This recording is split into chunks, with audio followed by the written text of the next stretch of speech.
Eastern PA Weather 30 meteorologist Bobby Martich here with your outlook for December 15th, 2016. We feel like a real shock today with the temperatures down, barely getting out of the 20s, some places not even the teens for highs. We're also going to have to deal with these windy conditions. We're going to have a very tight pressure gradient today. You can see that here with these isobars, very in close proximity to each other. Strong northwesterly winds, 15 to 25 miles per hour with occasional gusts over 40 miles per hour. Might even have some approaching 50. Wouldn't be surprised to see that at all. But you will see the wind direction off the lakes here. That's going to give you a little bit of a lake effect show going on today. Not a lot, but just enough that you could have a burst of snow or heavier snow squall run through the area in some parts of the area. I don't think it gets through everywhere.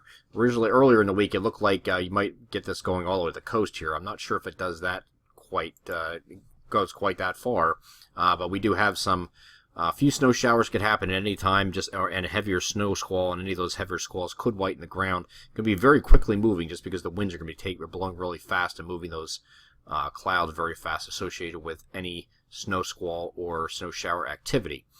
So mainly, the higher, closest up to the northwest you get, the further northwest you get, the better chance of that.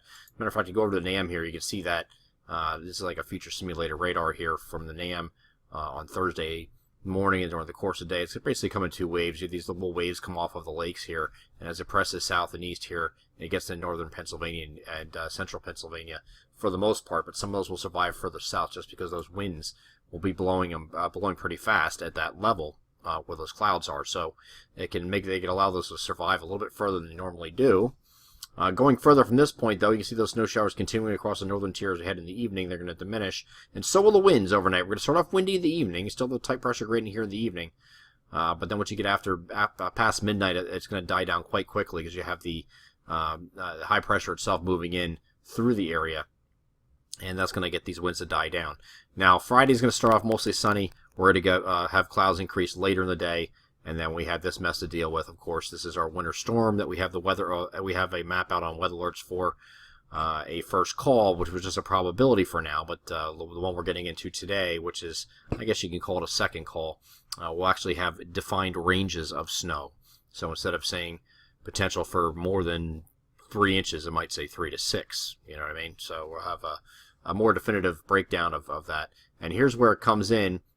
During the overnight, for the most part after midnight, it moves in here, and then we get some, going into Saturday morning, you get a thump of some pretty heavy snow, and then it'll change over to like a sleet, probably mostly sleet here. I don't think you're going to have too much in the way of freezing rain, but some freezing rain is possible.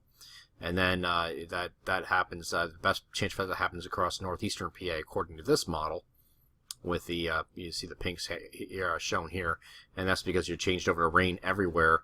And if you're still below 32, obviously it's not rain, it's freezing rain. So we'll have to keep a close eye on that. But I do think there's a lull that comes in here, a dry slot that comes in here Saturday afternoon and lasts through the first part of Saturday evening. Then we get into after midnight Saturday night, you have the actual cold front come through with this. Let me go over to the NAM again just to give you an idea. When this precipitation comes in, this is again looking like it's going to be late evening, around midnight, maybe a little bit after midnight. It comes in from west to east. You can see the snow. It's just a light to moderate snow coming through overnight, so not real heavy initially. But then as we get closer to dawn, it gets a little bit heavier, and then you get a real heavy burst here. And you can see that here. These are really dark blues here shown on the radar. This is a real heavy burst of snow before anything changes over. So you get some pretty good rates, or 1 to 2 inch an hour rates coming down here, maybe even higher than that in some cases, before you go over to any sleet, freezing rain. So it's going to snow hard. You're going to get basically a big thump of snow. All right, and after that point, we get the sleet, freezing rain. I don't think for a very long time, and neither does the NAM here, showing a very short period of changeover, and then going over to a few showers, and that's it. Okay, and we get to Saturday afternoon, and you get that dry slot come in. You just don't see much of anything. Maybe an isolated rain shower. Maybe. That's it.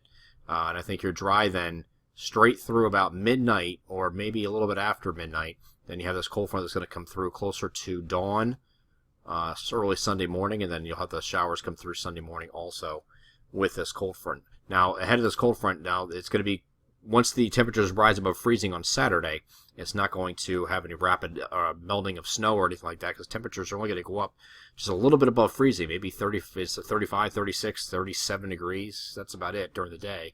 It's when you get past into the overnight hours, once you get that lull overnight, and you get ahead of this cold front right here, the temperatures will actually start to rise overnight. Not dramatically, but it will rise, okay? And then this cold front's going to move through, and when it does, temperatures are going to crash behind it. It's not shown here. I will show you this on the GFS here.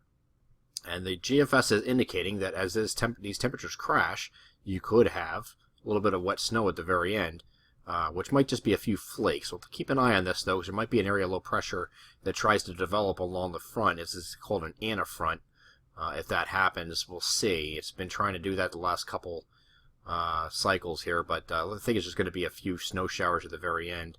That is going to be the case, and we're not going to really be dealing with anything after that. So then Monday and Tuesday, we're back to cold conditions, and it should be dry. We'll watch another system off to the southeast, but right now it's projected to stay away from the area. Again, weather alerts are going to be updated again today, or this evening, with an updated map that's going to have more precise amounts, not just a probability map like we had for the first call last night. And this will have a more definitive amounts by location.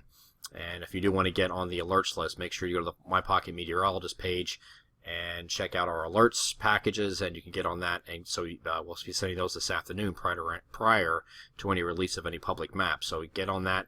It'll have specific timing for your county and amounts that are expected, which you won't get on public forums. I'm Eastern PA Weather Authority meteorologist Bobby Martich. That is our outlook for December 15th, 2016. Have a great Thursday.